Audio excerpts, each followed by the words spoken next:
Cytokinesis में क्या होता है? It is the division of the cytoplasm. अब देखो, जैसे ही साइटोकाइनेसिस स्टेप आता है, that marks the end of the cell division. जो सेल डिवीजन साइटोकाइनेसिस पे आके खत्म होता है। इसमें क्या होता है? साइटोप्लाज्म जो है वो इक्वली डिवाइड होता है दोनों ही डॉटर सेल्स में। साइटोप्लाज्म के जितने भी कॉन्स्टिट्यूएंट्स होंगे, they gets equally divided into the two daughter cells, जो नए दो सेल्स बन रहे हैं। अब देखो, प्लांट सेल और एनिमल सेल में साइटोकाइनेसिस का प्रोसेस थोड़ा सा डिफरेंट है, दोनों में अलग अलग तरीके से होता है। कैसे? एनिमल सेल की बात करें तो in animal cell, suppose this is the last phase, this is the telophase. Telophase में द साइटोप्लाज्म गेट्स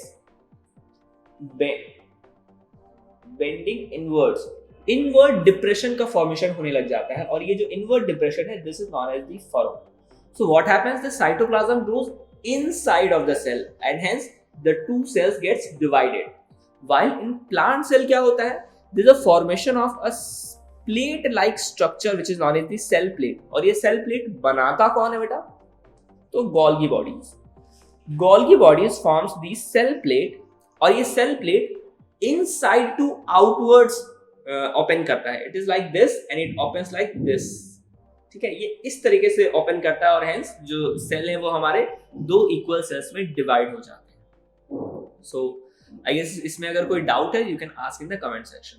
सो इस पॉइंट पे आके आपका माइटोसिस खत्म होता है। अब यहाँ पे एक बात जो मैंने पहले कहा था कि माइटोसिस जो है वो एक इक्वेशनल डिवीजन है। So how it is an equational division? Let's see. So this was our normal cell, है ना। नॉर्मल सेल में क्या हुआ था? जो क्रोमोसोम था वो कंडेंस होके इट फॉर्म्ड